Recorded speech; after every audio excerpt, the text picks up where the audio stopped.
Hello everyone, তোমরা সব কেমন আছো? আশা করি ভালো আছো। তো আমিও ভালো আছি। কিভাবে বলবো, আমার গলার ভয়েস শুনে অবশ্য বুঝতেই পারছো যে কেমন আছি। প্রচণ্ড পরিমাণে ঠান্ডা লেগে গিয়েছে। আমার এমনিতেও ঠান্ডা লাগার ধাত আছে, আবার ওই বাড়ির জল এই বাড়ির জল একসাথে হয়ে আরও ঠান্ডা লেগে গেছে। প্রচণ্ড পরিমাণে ঠান্ডা লেগেছে, গলা ব্যথা। তাও তো আমি এডিটিং করছি শুধু তোমাদের জন্য। অনেকে কমেন্ট করছো যে বিয়ের ব্লগ কবে আসবে, মাস পরে দেবে, এই বৃত্তান্ত। চলো ভাট না বকে ভিডিওটা শুরু করা যাক। তো ভোরবেলায় উঠে পড়েছি, এখন 4:30 মতো বাজে। তো এখানটায় ঘাট নিমন্ত্রণ করতে যেতে হয়, তো 7টা কি 5টা মেয়ে নিয়ে। তো দেখতেই পাচ্ছ এখানটায় সবাই মিলে আছে। তো আমিও ঘুম থেকে উঠে আবার রেডি হয়ে আবার শাড়ি পরতে হয়। কার কী নিয়ম আছে সেটা জানি না, তবে আমাদের যেভাবে করে সেইভাবেই করে আসছে আর কি।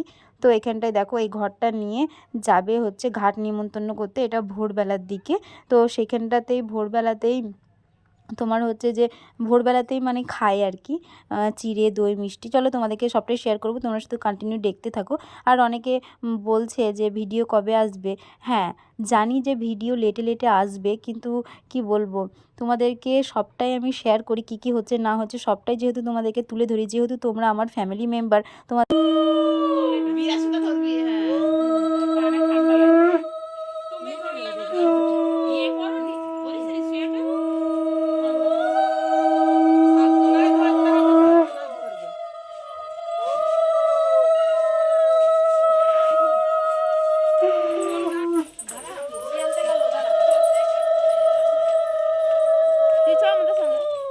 ঘটে জল ভরে চলে আসার পরে তোমার হচ্ছে এখানটায় ভোরবেলাতে খই দই মিষ্টি এগুলো খেতে হয়, আর সারাদিন তো উপোস থাকতেই হবে।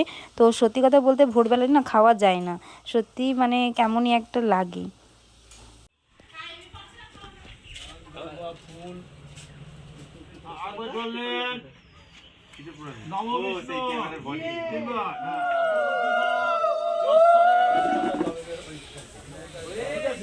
শঙ্খ বাজিয়ে উলুধ্বনি দিয়ে তার আগে জলের ধারা দিয়ে মেয়েকে ওখানে এসে বসাতে হবে। তোমরা ভাবছো যে এই ধান দিয়ে এটা কি করা হচ্ছে? এটা আমাদের হচ্ছে আদিবাসীদের কারসা গাচ্ছে। অনেকে যারা আদিবাসী তারা অবশ্যই জানে যে কারসা জিনিসটা কি, আর এদিকে ডেকোরেশন হয়েছে। চলো তোমাদেরকে আস্তে আস্তে সবটাই তোমরা দেখতে পাবে, কন্টিনিউ দেখতে থাকো।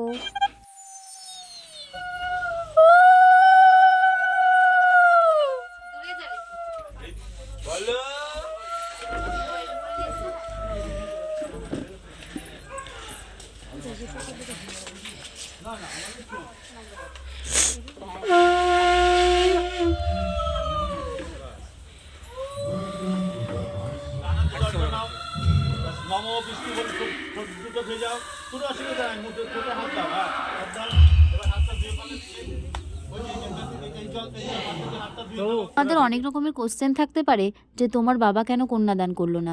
কন্যাদান এই জেঠুটা সবারই বেলায় জেঠুই কন্যাদান করে আসছে, আর বাবার একটু শরীর খারাপের জন্য করতে পারে। নানি মুখ করতে অনেকটাই লেট হয়ে গিয়েছিল, এখানটায় 3টে মতো বাজে।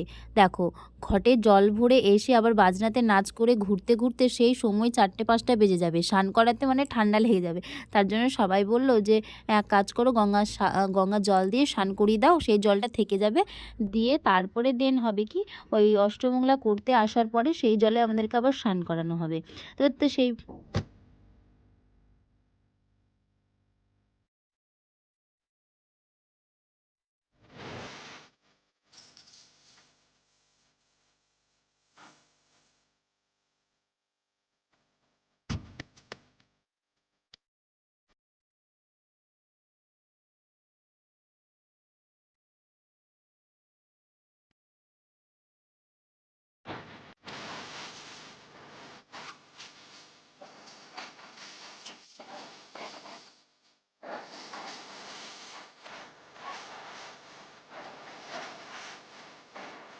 স্নান করার পরে দিদি রেডি করে দিয়েছে, দেখছো কত সুন্দর করে রেডি করে দিয়েছে। আর বোনরাও রেডি হয়ে গেছে, ভাইরাও রেডি হয়ে গেছে। তো ওখানটায় আমরা একটা লোকেশনে যাচ্ছি যে ফটোশ্যুট করার জন্য। সময় বেশি ছিলই না বলতে গেলে, যে তাড়াহুড়ার মধ্যে দিয়ে কিছু একটা শ্যুট হয়েছে। চলো তোমরা সবটাই দেখতে পাবে। এই যে আমরা পুকুর পাড়ের দিকে চলে এসেছি, কি বলবো, এদিকে বাজনাও চলে এসেছে, সময়ও বেশি নেই। সন্ধে সন্ধে হয়ে গেলে ফটো ভালো আসবে না, সেই কারণে কি করলাম, ঝটপট আমরা সব ছবিগুলো তুলে নিলাম আর কি। তো দেন তারপরে বারেবার ডাকছিল বাড়ির দিকে। তো আমরা দেখো এদিকে চলে যাচ্ছি, যে বারেবার ডাকছে যে চল দেরি হয়ে যাবে, আবার সন্ধ্যাবেলায় রেডি হতেও দেরি হয়ে যাবে। তো চলো তোমরা দেখতে থাকো ভিডিওটি আর সঙ্গে থাকো।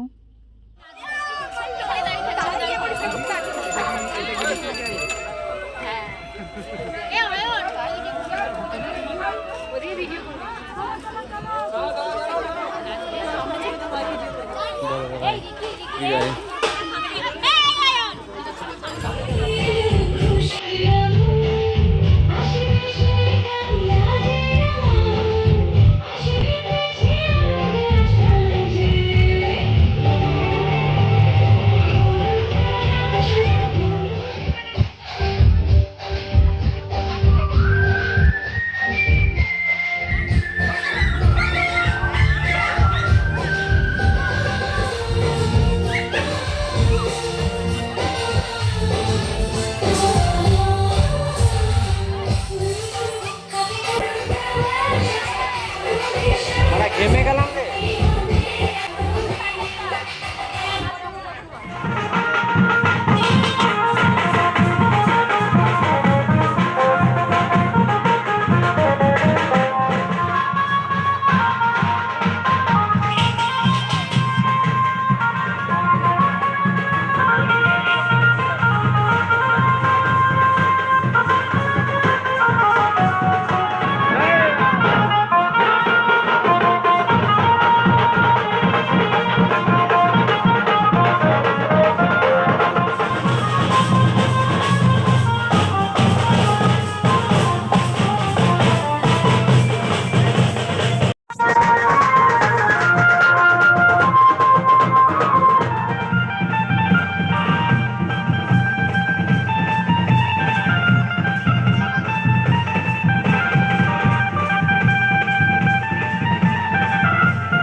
অনেকক্ষণ বাদে আমার ফোনটাকে পাওয়া গিয়েছে বলাটা ভুল, ভাইদেরকে বলেছিলাম যে একটু করে ভিডিও করবি আমার, তো ওরাই সেটা নিয়েছিল। তো ফোনটা এখন আমার হাতে আছে, তো আমিও একটু ভিডিও করে নিলাম। তারপরে দেন দিদি নিল, দিয়ে বললো যে ছবি তুলবো চল। তো দেখো আমাদের আস্তে আস্তে না সন্ধে হয়ে গেছিলো। যেই জলটা এখন পুকুর থেকে ভরা হবে সেই জলটা রেখে দেওয়া হবে অষ্টমূলাতে, এসে দুজনকে একসাথে স্নান করানো হবে। তো নেক্সট পার্ট ভিডিওগুলো পরপর আসছে, তোমরা শুধু চ্যানেলের দিকে লক্ষ্য রাখো, তোমরা অবশ্যই দেখতে পাবে।